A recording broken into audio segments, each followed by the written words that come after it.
Welcome to another interesting edition of the Brigades Hour. And as we always tell you, it's a 60-minute content package for you and everybody out there. We are going to talk about our history. We are going to talk about what is happening in 𝗟𝗓𝗘. That's our focus for today. We want to know what is happening there. And we had the elite command course, and we've been talking about that. This is the Brigades Hour. I'm not here alone. I am Fifi Amwaho, and I'm here with Nadwa. Thank you, Fifi. We'll welcome you all once again to the Brigade Hour. We are happy to have you this hour, and we hope you join us because this program is not just for us, it's for us and it's for you. So we are hoping to have you throughout the 1 hour.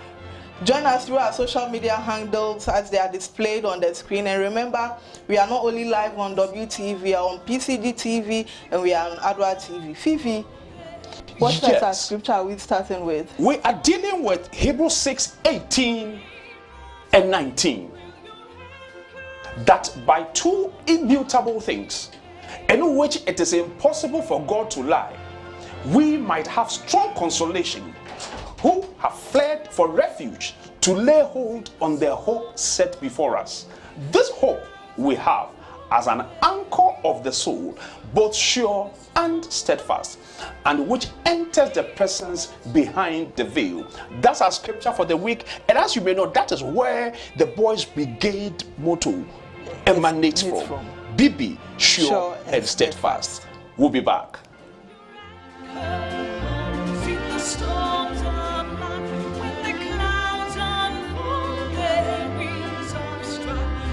Strong tides lift and the cables strain.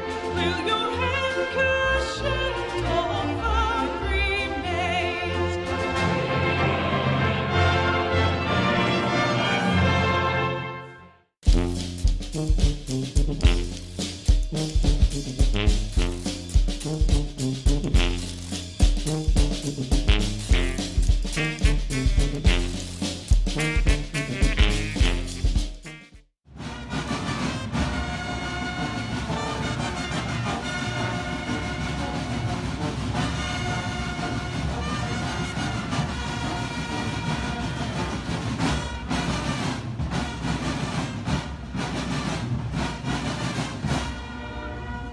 The peace of the Lord be with you all.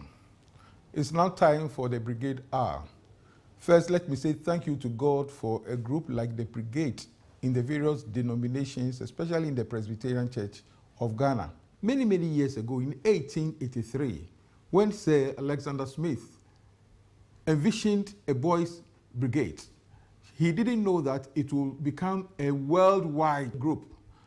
10 years later, Miss Little also started the Girls' Brigade. Today, the Boys and Girls' Brigade have come to take their places at the center of church life, every congregation in our denomination. We thank God so much for the work of the brigade. Numerous and countless number of children and young people have found their places in the brigade. They have been nurtured and mentored in the various denominations, and now they have taken their rightful places in the church, in the society, and in their families. There is something new that is coming, and that is the Brigade Hour.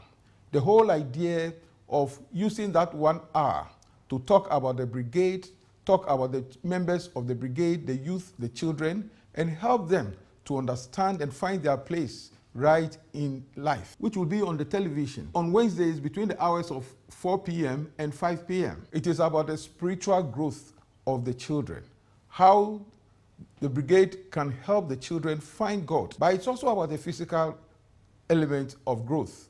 Help the children to grow and take their rightful places, to find favor with society, find favor with their families, and to find their places in the various churches. Then again, it is meant to really recruit more members into the brigade. There are so many other children and young people in our various homes, in our various churches, who are not members of the brigade yet. The brigade is there to train them into full men and full women, knowing Christ and knowing how to relate in society.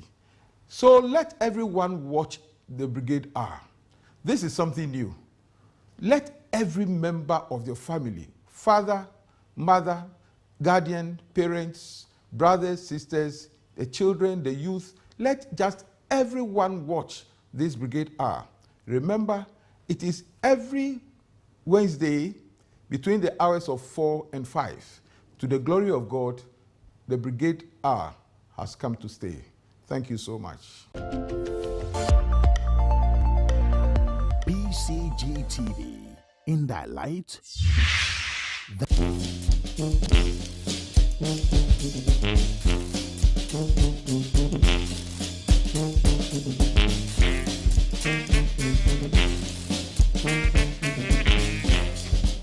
This is still the Brigades Hour, and I've been joined by our historian, Officer James 𝗟𝗓𝗓. What do you have for us today by way of our history? Yeah, so Fee, I think today we'll look at wrapping up. We'll do a recap of what we've seen previously. We've looked at the history of the founding leaders, William Smith and then Margaret Little. Thanks to the GB in Ireland, we have the fixed date, 6th October 1893. We are grateful for their support. And of course, this program will give us all authentic information. We also know about Boys Brigade starting in 83, and then Boys Life Brigade 99, and then amalgamation in 26. We'll look at what happened thereafter. We'll also have discussed the aspect of a Girls Brigade coming from the three traditions, the Girls Brigade, the Girls Guildry, and the Girls Life Brigade, and how they finally amalgamated in 1965. Today's history will pick two areas, the Boys Life Brigade and the Girls Life Brigade. This is the gentleman we rarely talk about, Reverend Dr. John Brown Patton. He founded these two organizations. He was a minister and also the first principal of the institute where he started. His problem was with the drill, with dummy rifle and military association that Boys Brigade had. He loved Smith, he loved the Boys Brigade work, but people had objection about the use of rifles. So he came up with this organization. Their focus in bringing discipline was to introduce life-saving activities using first aid. So this is where our first aid idea came up. After amalgamation, Boys Brigade started badge work on ambulance, which is first aid. And so we have them thankfully supporting us with this idea. The other activities that they brought in, which was swimming. Swimming was also important to the Boys Brigade. And of course, they had a way of introducing discipline. The cycling aspect, which they introduced for their members, which we also have benefited in that way. They didn't like the use of drill, using the dummy rifles. They also didn't like the idea that we created a cadet system that was linked with the War Office at the time. And so that actually delayed the amalgamation a lot of time. And so here we have the Boys Life Brigade and the Girls Life Brigade that he founded members, you can see. And there's no rifles. The Girls Life Brigade, you can see, have activities like cooking, which they had brought into the Sunday school. And it was helpful for the girls to learn something. And this tradition has also been passed down to our Girls Brigade. They have what they call the pantomime, which is sort of mime and drama. So this is also part of our GB activities, which have also come to stay. GB has evolved out of three key organizations. And yes, at camp was an activity of the Girls Brigade and also the Girls Life Brigade. And so you can see the morning parade and flag raising ceremony of the Girls Life Brigade. And so these are some activities that, of course, that has come up. Until the amalgamation we see for the Boys Brigade in 1926 and the Girls Brigade in 1965. So you mentioned that the Boys Life founder was not really enthused about having the rifles in there. Yeah. What later led to the accommodation of the two? Yeah, so we didn't accommodate the rifles. Actually, what happened was he didn't have objection to the military forms, but other people did. The churches there didn't like the military drill, using the dummy rifles and things in the association. So he found that need to create a complementary brigade to the Boys Brigade. And of course, when attempts were made before the founder died, William Smith died, the issue of the dummy rifle was still there. We actually had to remove that aspect. And it took a long time. He died, World War started, the cadet system was introduced, and then we were tied to the military. That also prevented Boys Life Brigade connecting with the Boys Brigade. And of course, once these things were cleared, in 1926, we were able to start together and merge for the welfare of the boys. Very well. Very well, very well. So viewers out there, we are trying to link what is happening now with our roots so that we can understand the philosophy, we can understand the things we do, and then parents at home will have the confidence that when I leave my girl or I leave my boy to attend the brigade meeting, things will be done right. So, Brother James, at this point, where do we move from in terms of our history and what we are talking about? Yeah, so our rich history tells us that the boys have always, or the girls have always been the key. And looking at how we can train them within the church, so that we will not be tied with other things which will take them away from the church. These are central. And you look at the bearings that the Boy Life Brigade and the Girls Life Brigade came in, they were focused on reading scripture, they were focused on activities other than doing just drill that will bring discipline to our members. And of course, this is what we have inherited. Ours is to instill discipline in whatever activity that our members are doing. Very well, very well. I want to believe we would have the opportunity to go into history of Ghana, yes, build up as well. Yes. Then we can let others know about what is happening in our various regional councils. Now, viewers, I promised you that we would have an interaction that essentially is seeking to help us recall the history we are narrating. We will come one time with some questions for you to answer, and I expect that we'll be revising what is happening. I love history, and I'm sure that you will also find space to accommodate the history we are discussing. We will let James wrap up with the history bit, and then we'll look at what we have in our next on our regional focus and elite command course. Brother James. Yeah, so final statement is we've seen that over the time there are needs which we always have to identify and resolve. And of course, all the three founders we have talked about, including Margaret Little, they saw some needs in the environment and they dealt with it.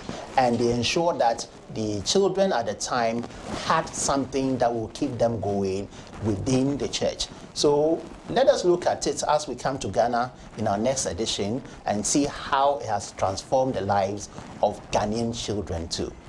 Thank you very much, Officer James. That is the brigade historian of our time. Sometimes he tells us as if he was there in 1883. Thank you, Brother James, for joining us. Now we are moving on to our course, and then we want to continue with the elite command course that we had. We've seen pictures of what happened, and we have also seen some of our awardees and the emphasis the brigade is placing on discipline and military training that is meant to inculcate that Christ-like discipline in our boys. Up next is From the Files.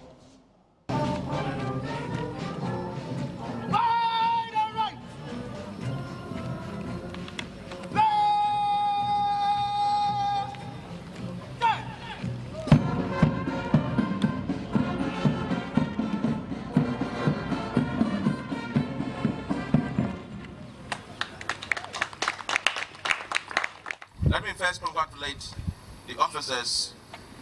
In this era of our day, we find the youth going out of their way, doing things that is not helpful to them, both physically as well as body. The Boys Brigade is there to nurture and to harness these kind of youth who are out of track. So I want to believe that what we have experienced here, what we have learned here, what has gone on here this day is going to help us to arrest the situation we find our youth in this country. Christianity is there to help us to form and to shape us and to transform lives. And Boys Brigade is there as well in line with what Christianity has set up.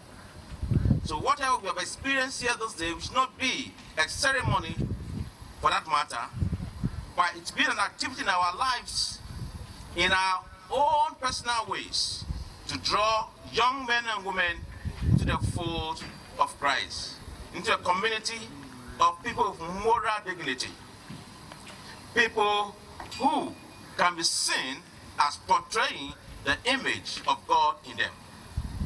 So as we come on board as officers, let us go out there to transform lives. Let us go out there to change people. Let us go out there and bring. It is what? The advancement of Christ's kingdom amongst boys. Amongst boys.